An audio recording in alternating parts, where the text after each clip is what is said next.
بسم اللہ الرحمن الرحیم. السلام علیکم. میرا نام ڈاکٹر سلیم شاکر ہے.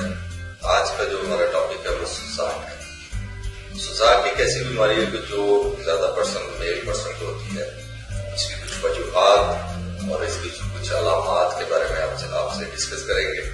اس کی کچھ وجوہات یہ ہوتی ہے کہ یہ عموماً ہوتا ہے گندی جگہ پہ پیشاب کرنا. عموماً پبلک پلیس پہ جو یورین کرتے ہیں اس وجہ سے بھی یہ انفیکشن ہو جاتی ہے. عموماً گھر میں بھی ہمیں چاہیے کہ ہم واش روم میں جاتے ہیں تو پہلے پانی وغیرہ پھینک لیں, اس کے بعد جو ہے نا یورین کرنے سے یہ کافی حد تک جو ہے نا بیٹر رہتا ہے. اگر ہم غلاظت والی جگہ پہ پیشاب کریں گے تو اس میں یہ ہوتا ہے کہ اس کا وائرس جو ہوتا ہے نا وہ اتنا پاورفل ہوتا ہے کہ آپ یورین کرتے کرتے اس کا جو وائرس ہونا آپ کے پینس میں چلا جاتا ہے.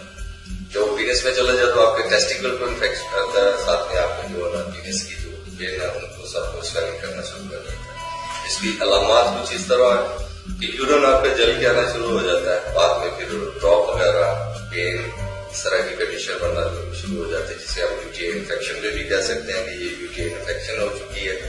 اس کا بھی ہم کہہ سکتے ہیں یہ آتا ہے. یا یہ عموماً دیکھنے میں یہ بھی آیا کہ اگر آپ پیریڈ میں کسی فیمیل کے ساتھ سیکس کرتے ہیں پھر بھی یہ پرابلم بنتا ہے. اس کا وائرس جو ہے کہہ لیں کہ یہ گندگی میں آپ جب بھی یورین کریں گے گندی جگہ پہ تب بھی یہ پرابلم ہوگا. اگر آپ کسی پیریڈ کے درمیان کسی سے سیکس کرتے ہیں پھر بھی یہ مسئلہ جو ہے. اور اس کی یہ بہت ہی کریٹیکل پرابلم میں چلا جاتا ہے کہ بندہ پیشاب کرنے کو بھی جو ہے پین اتنی زیادہ ہوتی ہے کہ بندہ سوچتا ہے کہ یار اس سے بیٹر ہے کہ یورین آئے ہی نہ. اس کی اتنی زیادہ پینفل ہوتی ہے.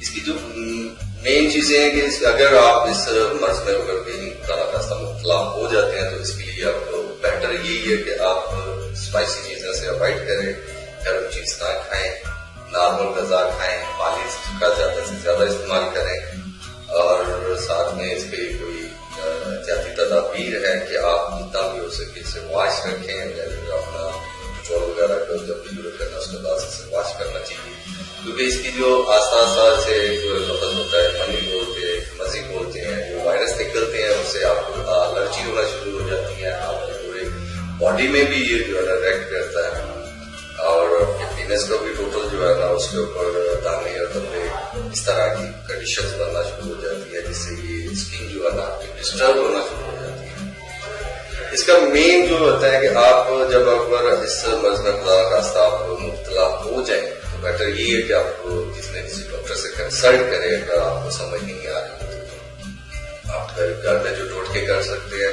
وہ کر سکتے ہیں, لیکن اس کا مین یہ ہے کہ آپ اس کی انویسٹیگیشن کریں, ڈاکٹر سے پاس جائیں, اس کے بعد پہلے بات سنیں, اس کے بتائیں اپنا سارا جو بھی پرابلم ہے اس سے شیئر کریں, اس کے بعد جو بھی میڈیسن بولے اس کو استعمال کریں.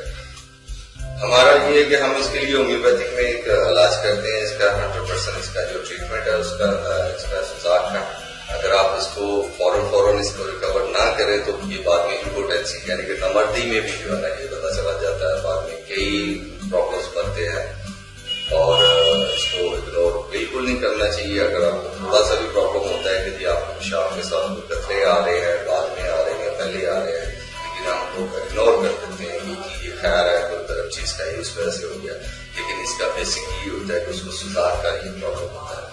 تو سوزاک کی اگر ڈیٹیل میں جائے گا تو بہت لمبا یہ چیپٹر ہے, اس لیے ہم اس کو شارٹ ٹرم میں اور شارٹ طریقے سے ہم آپ کو اویئر کرنے کی کوشش کر رہے ہیں کہ اگر خدا نخواستہ اس طرح کا کوئی ایشو بن جاتا ہے تو اس کے لیے بیٹر ہے کہ آپ گرم چیزیں اسپائسی چیزوں سے ذرا اوائڈ کریں.